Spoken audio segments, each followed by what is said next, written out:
Thank you once again for sharing your personal experiences. Thank you to Monica and others. So I do hope really they will resonate with further part my presentation, but I'm going to refer to the notion of the consciousness. So actually my presentation has a topic becoming a hybrid and institution of a conscious mind. As I mentioned before, it refers to the notion of a deliberate or in other way conscious decision making and the transformative power of such decisions and who makes them or how.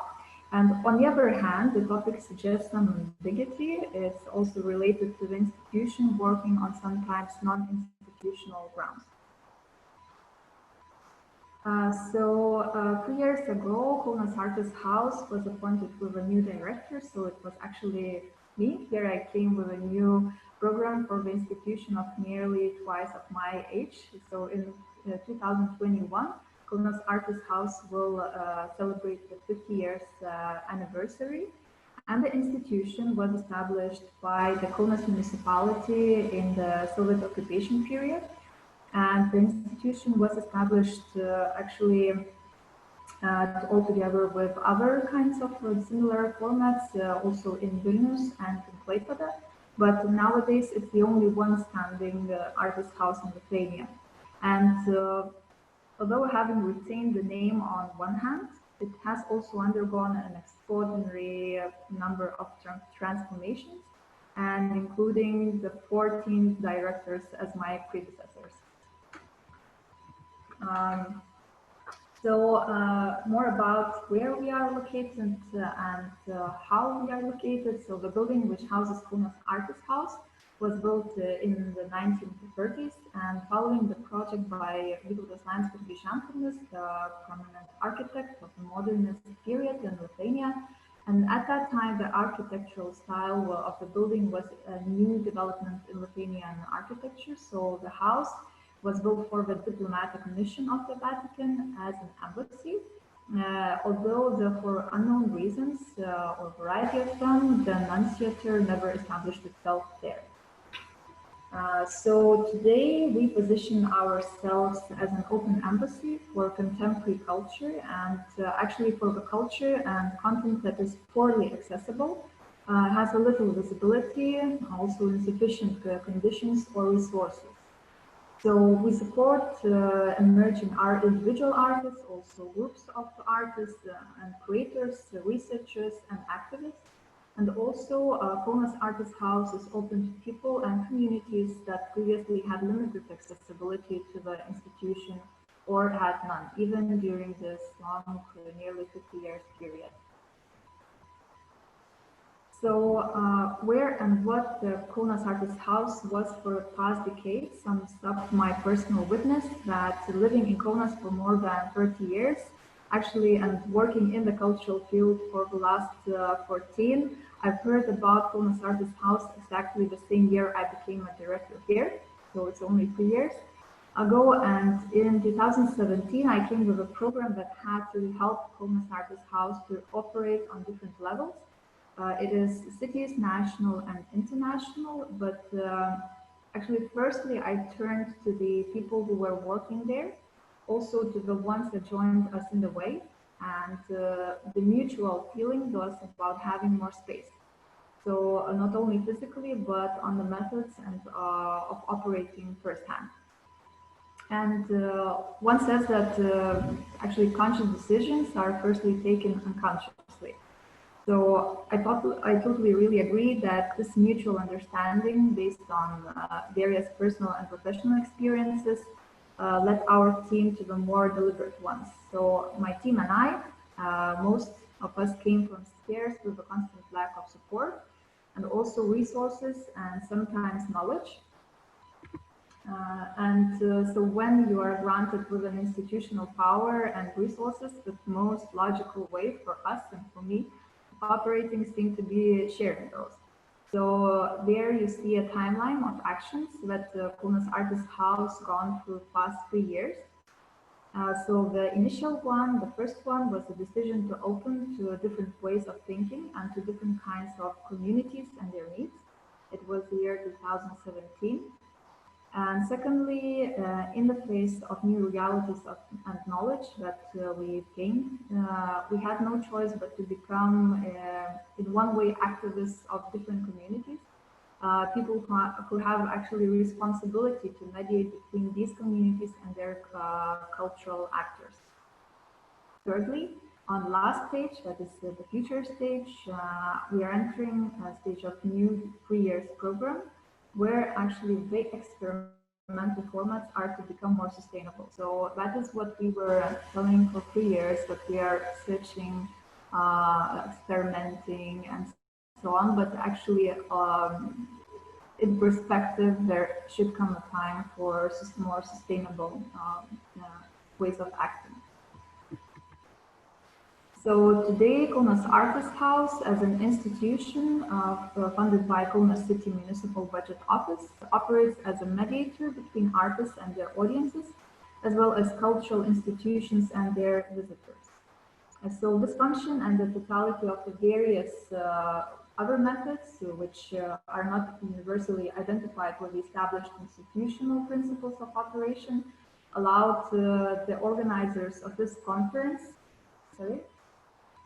to assign the Kaunas Artist House to hybrid institutions, and on the other hand, legitimize such a notion to ourselves.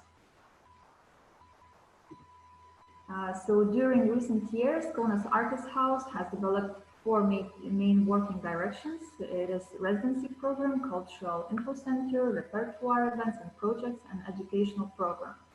So moreover, we seek to be open to different kinds of communities and render ourselves more disability friendly.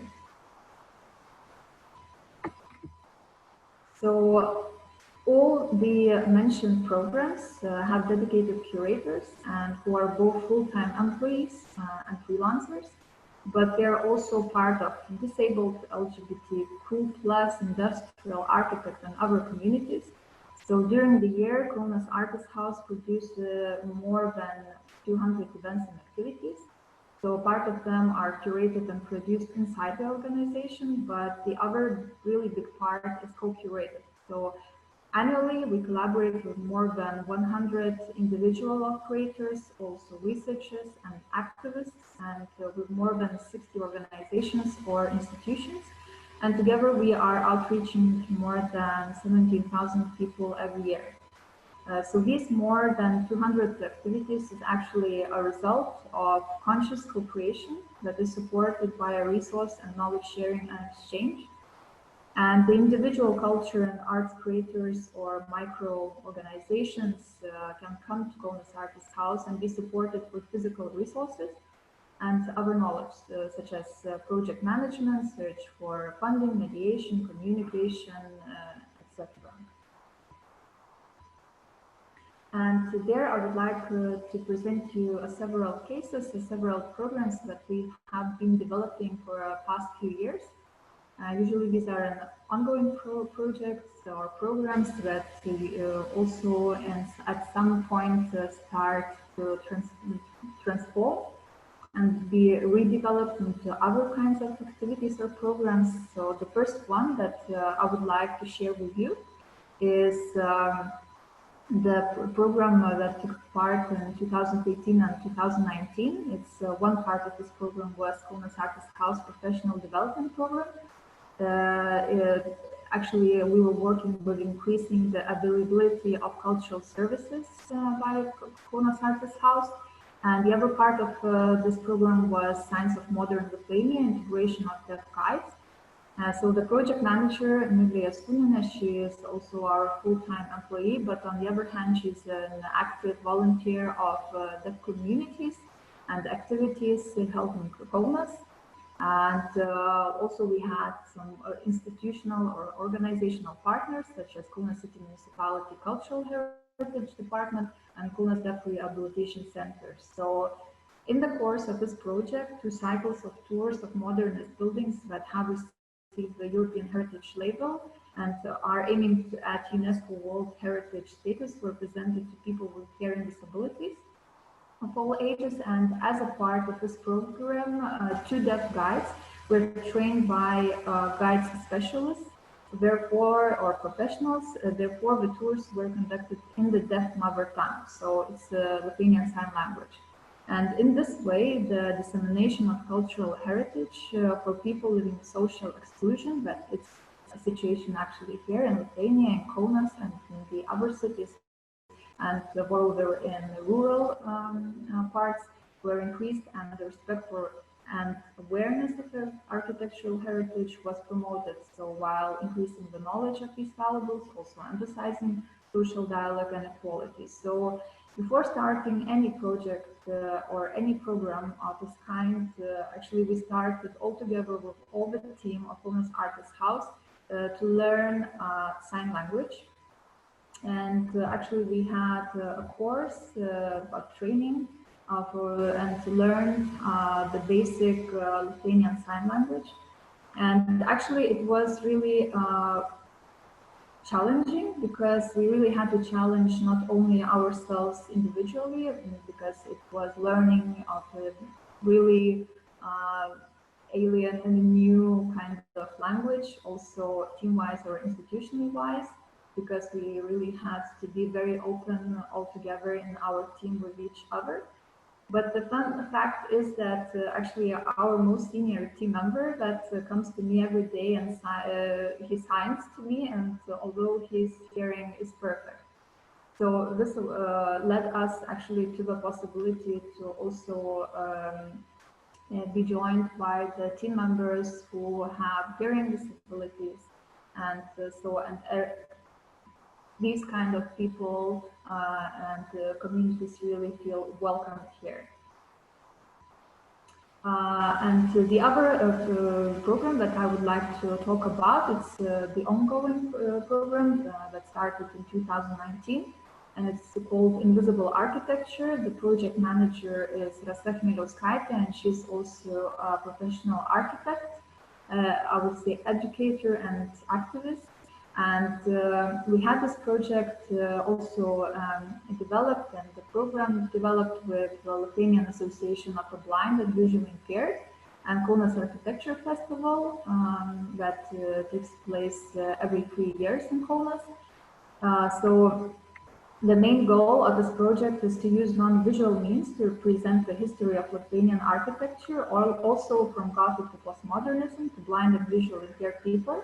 And during the tours in various historical buildings of Kaunas, a qualitative research focused on the synthesis of a contextual knowledge and sensory experience actually was carried out and by volunteer participants from the blind and visually impaired community.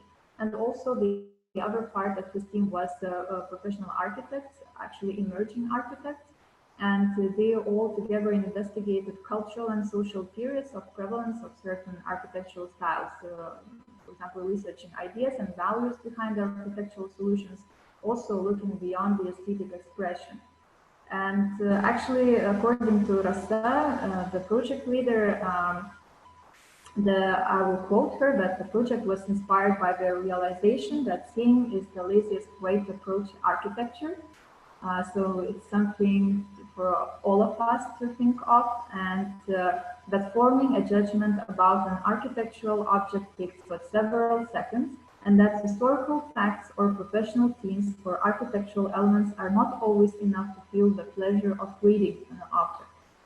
So Rasa, from my point of view, is the example of what I would call, say, recently converted architect, from whom the traditional approach to the urban planning and the construction became insufficient. So although she had few knowledge at the start and how to change the situation, but the visually impaired community and the volunteers that joined the program actually led her through the process. So I would call it really a mutual exchange. And this is one of the results, the objects, physical objects and requisites of the program, a tactile book corresponding to the 5 different architectural styles that could be met in Kaunas.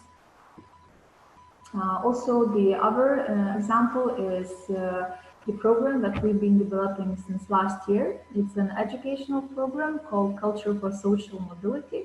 So the project manager is Asta Volungi. She's an educator.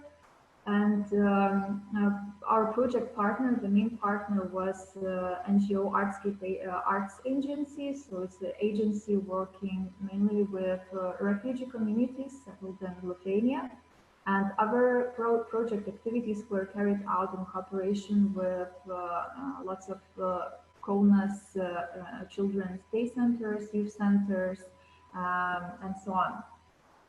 And actually, during this program, professionals of the Lithuanian contemporary art scene conducted educational programs and workshops or camps for 15, 22-year-olds and from refugee community, and also for the children and youth from day centers. And the workshop methodology developed by 3 different artists together with the curator of Kaunas Artist House educational program was based on ideas and methods of contemporary art, and each tailoring and each workshop was individually designed, taking the themes explored by the artists as a starting point on one hand, and on the other hand, tailoring them to the particularity of participants. So moreover, the program aimed to equip young people in the target group with skills and contexts that are not easily accessible to them in their daily activities, and also promoting social mobility. And as educator Asta says, that young people who have participated in the program actually may not know afterwards what performance is, but actually what they do gain is a much greater understanding of how they feel in their surroundings and the environment and why they feel so. And the artists participating in the program had to actually significantly review their traditional educational approaches, and they had to actually instrumentalize contemporary art to make it a tool, and rather than leave it to an exclusively creative process and elitism of it. So actually, these are only a few of Kaunas Artist House programs that we have dedicated and co-created with different communities. Yes, yeah, thanks. And from the time perspective, I should say that 3 years is something only for the start. And decisions and transformations take time, and actually they require lots of resources and hybrid ways of acting. And moreover, they require constant re-evaluation. And coming back to the topic of the conscious mind, so it's the one that the institution gains through co-creation and collaboration with individuals or their groups. So it's not only the institution itself, but it's also the communities that we work with. So the idea is one thing, the conscious decision is the other, the second, I would say, but the open process of co-creation and co-curation is something on the top.